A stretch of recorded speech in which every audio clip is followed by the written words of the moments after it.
प्यारे साथियों नमस्कार। मैं हूं प्रेमदास वसु सुरेखा। महान सुरेखा हिंदी धाम पर आप सभी का वशु में स्वागत करता हूं। प्यारे साथियों, वर्तमान देश की दशा और स्थिति किस प्रकार हो गई है, ये सब सोचने का विषय है। आज हमारा देश किस दिशा की ओर जा रहा है, यह एक सोचने का विषय बन गया है। 2014 के बाद हमने क्या सोचे थे, क्या सपने सोचे थे और उन सपनों का क्या हुआ, धीरे धीरे गर्त में गिरते ही जा रहे हैं। क्यों? ये सब सोचने का विषय है। और पिछले कुछ दिनों में एक अध्यापक जिसका नाम करण सांगवान है, जिसने सिर्फ ये वक्तव्य दे दिया कि पढ़े लिखे व्यक्तियों को नेता चुनना चाहिए। क्या उसने गलत बोल दिया? क्या उसने ऐसा शब्द बोल दिया जिसकी वजह से उसे नौकरी से हटा दिया गया? ये सब सोचने के विषय हैं। क्या एक अध्यापक अपने विद्यार्थियों को सच नहीं बता सकता, सच नहीं कह सकता, तो फिर शिक्षा का क्या महत्व है? क्या हम इसी शिक्षा को प्राप्त करने के लिए अपनी ज़बान को दबा सकते हैं? क्यों? क्या यही विषय हम हमारे राजनेताओं, हमारे राष्ट्रपतियों, हमारे प्रधानमंत्रियों और हमारे मुख्यमंत्रियों से पूछ सकते हैं कि देश में क्या घटित हो रहा है? क्या उनकी जवाबदेही नहीं बनती? फिर भी हम उन्हीं के परण चिन्हों पर चले जा रहे हैं और चरण चुंबक बन गए हैं। अंधभक्ति की भी हद होती है और यह हद उस दिन उन्हीं का विनाश करती है जो अंधभक्ति में देश का ही सर्वनाश कर देते हैं।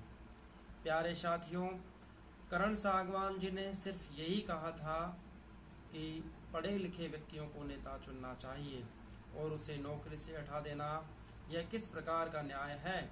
क्या यह तानाशाही नहीं है? अगर यह तानाशाही नहीं है तो क्या है? ये सब सोचने के विषय हैं। प्यारे साथियों, हमें अब वो समय चला गया। अब हमें जागरूक और एकजुट होने की आवश्यकता है। जिस प्रकार एक राष्ट्र की नींव एक अध्यापक होता है, अगर उनकी नींवों पर ही प्रहार करने लग जाएगी तो यह सरकार कहाँ पर रहेगी? ये सब सोचने के विषय हैं। लेकिन हम सिर्फ अंधभक्ति में इस प्रकार गणित रह रहे हैं जिससे कि उससे उभरने का ही प्रयास नहीं कर रहे। क्यों? प्यारे साथियों, ये अंधभक्ति हमारे लिए विनाश के कारण बन सकती है। तो प्यारे साथियों, आप सभी से विशेष आग्रह और अनुरोध है कि अध्यापक जो राष्ट्र की नींव होता है, उस नींव पर प्रहार ना करें। अगर आप लोगों ने उस नींव पर प्रहार कर दिया तो हम राष्ट्र का निर्माण किस प्रकार कर पाएंगे? प्यारे साथियों, ये सब सोचने के विषय हैं, लेकिन हम सोच कहाँ रहे हैं? हम सिर्फ चाटुकारिता और चरण चुंबक बनकर ही देश का विकास कर रहे हैं। क्या इससे विकास हो सकता है? जब तक एक राष्ट्र में अच्छे शिक्षकों का निर्माण नहीं हो सकता, तब तक देश की उन्नति और प्रगति शायद ही संभव हो। प्यारे साथियों, हमें अभी भी समय है, जागरूक होने का समय है और राष्ट्र को ऐसे पढ़े लिखे व्यक्तियों को समर्पित करना चाहिए जो राष्ट्र के विकास के लिए हमेशा प्रयत्नशील रहे। सिर्फ झांसों में, झूठे आडंबरों में और लोगों को बहकाने में प्रयोग करने वालों से हमें कतरनी की तरह दूर हट जाना चाहिए। तभी जाकर हम राष्ट्र का निर्माण कर सकेंगे। करण सांगवान जी ने सिर्फ यही कहा था और जो भी किसी व्यक्ति विशेष को लेकर नहीं कहा था कि ये फला व्यक्ति है और ये फला व्यक्ति है। लेकिन प्यारे साथियों, अब वो वक्त और वो समय चला गया है।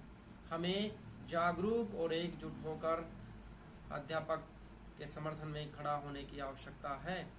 तभी जाकर हम हमारे राष्ट्र को नए शिक्षक और मेहनती शिक्षक उपलब्ध करा सकेंगे। क्योंकि अगर हमने हमारे शिक्षकों को नहीं बचाया तो हमारे विद्यार्थियों का भविष्य निश्चित ही गर्त में चला जाएगा। तो प्यारे साथियों, आप सभी से विशेष आग्रह और अनुरोध है कि जो भी अध्यापक गण है करण सांगवान जी के समर्थन में आप लोगों को खड़ा होना चाहिए और जयकारा लगाना चाहिए, भारत माता की जय। क्योंकि भारत माता सबकी माता है, वह कोई हिंदू की माता नहीं, ना कोई मुसलमान की माता नहीं, वह सभी की माता होती है। तो प्यारे साथियों, वंदे मातरम, जय हिंद।